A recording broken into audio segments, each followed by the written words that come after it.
আগে এই ভাইরাল ভয়েসটি বাংলাদেশে শুনুন। নির্বাচনের যখন আর ১ মাসও বাকি নেই, তখনও যে নির্বাচনটা অনুষ্ঠিত হবে কিনা তা নিয়ে এই শঙ্কা, উদ্বেগ, আশঙ্কা কাটছে না, তার একটা বড় কারণ এই যে আওয়ামী লীগকে বাদ দিয়ে এই নির্বাচনটা জামায়াত, বিএনপি, এনসিপি, ইউনূস সরকার এদের একটা ভাগাভাগি সাজানো নির্বাচন হতে যাচ্ছে। সেটা যেমন পরিষ্কার ছিল, তেমনি এই নির্বাচন এক রকমের ভাগাভাগির নির্বাচন বলেই হয়তো নির্বিঘ্নে সম্পন্ন হয়ে যেতে পারে, এমন প্রত্যাশা কেউ কেউ করছিলেন।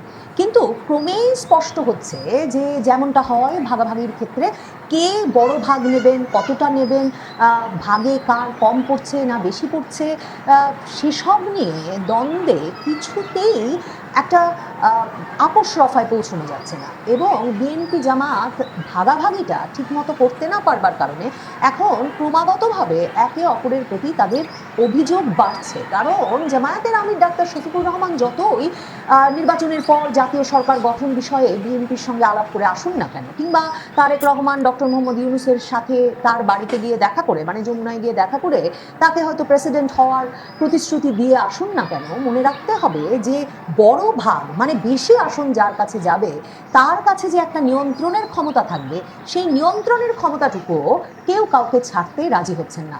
এমনকি ইউনূস সরকারও তার হাত থেকে সেই নিয়ন্ত্রণের ক্ষমতা ছাড়তে রাজি নয়। এই অবস্থায় ১২ই ফেব্রুয়ারির নির্বাচনটা হওয়া যে নানা কারণেই একটা অনিশ্চয়তার মুখে রয়েছে এখনো, সেটা একরকম নিশ্চিত করে বলা যায়। কয়েকটি বিষয় এক্ষেত্রে মনোযোগের সঙ্গে লক্ষ্য করা জরুরি। যেমন ধরেন, বিএনপির মহাসচিব মির্জা ফখরুল ইসলাম আলমগীর তিনি নির্বাচন কমিশনে গিয়েছিলেন রোববার, যে সময় সেই দিনেই কিন্তু ছাত্রদল বিরাট সমাবেশ করেছে নির্বাচন কমিশনের বাইরে। তাদের দাবি পোস্টাল ব্যালটের মাধ্যমে জামায়াত নির্বাচনে যোগসাজশ করছে, তাদের দাবি নির্বাচন কমিশন জামায়াতের হয়ে কাজ করছে। তাদের আরেকটা দাবি হচ্ছে, নির্বাচন কমিশনের প্রজ্ঞাপনে শাহজালাল বিশ্ববিদ্যালয়ের ছাত্র সংসদ নির্বাচন বাতিল হয়েছিল, এরপর জামাত শিবিরের চাপে নির্বাচন কমিশন সেই নির্বাচনটি হতে দিচ্ছে, ছাত্র সংসদ নির্বাচন এ সময় করা কিছুতেই ঠিক হবে না। তো ছাত্রদল যখন নির্বাচন কমিশনের বাইরে, কারণ বিএনপির একেবারে শীর্ষ নেতা থেকে শুরু করে নানা পর্যায়ের নেতৃবৃন্দ যারা কিনা এই নির্বাচনে প্রার্থিতার জন্য প্রতিদ্বন্দ্বিতা করছেন, তারা আছেন বিপদে, কারণ তাদের অনেকেরই দ্বৈত নাগরিকত্বের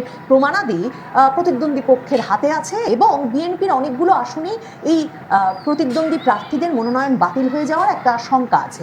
এই সব মিলিয়ে একটা চাপ সৃষ্টির জন্য যখন ছাত্রদল বাইরে, তখন মির্জা ফখরুল ইসলাম আলমগীর গেছেন প্রধান নির্বাচন কমিশনার এম নাসির উদ্দিনের সঙ্গে সাক্ষাৎ করতে। মনে রাখবেন, এম নাসির উদ্দিন কিন্তু একেবারে খোদ বিএনপির মনোনয়নে প্রধান নির্বাচন কমিশনার হিসেবে নিযুক্ত হয়েছিলেন এই সরকারের আমলে, ইউনূস সরকারের আমলে। শুরু থেকেই এটা সকলের জানা যে সার্চ কমিটিতে বিভিন্ন দল যে বিভিন্ন জনের নাম প্রস্তাব করেছিলেন, প্রধান নির্বাচন কমিশনার যিনি এম নাসির উদ্দিন, তিনি নির্বাচিত হয়েছেন, তিনি বিএনপি আমলের সচিব ছিলেন, তিনি নির্বাচিত হয়েছেন একেবারে বিএনপির খোদ সমর্থনে প্রস্তাবনায়। তো মির্জা ফখরুল ইসলাম আলমগীর গেছেন এম নাসির উদ্দিনের কাছে এবং গিয়ে বলেছেন যে একটা দল যে ঢাকার বাইরে থেকে ভোটারদের স্থানান্তর করে ঢাকায় ভোটার সংখ্যা বাড়িয়ে ঢাকার নির্বাচনে জিতবার চেষ্টা করছে এবং দেশের বিভিন্ন জায়গায় এমন ভোটার স্থানান্তরের ঘটনা ঘটিয়েছে, নির্বাচন কমিশনকে এখন তাদেরকে এ বিষয়ে পূর্ণাঙ্গ তথ্য দিতে হবে যে কোন ভোটার কবে স্থানান্তর হয়েছেন এবং কোন আসনে কত সংখ্যক ভোটার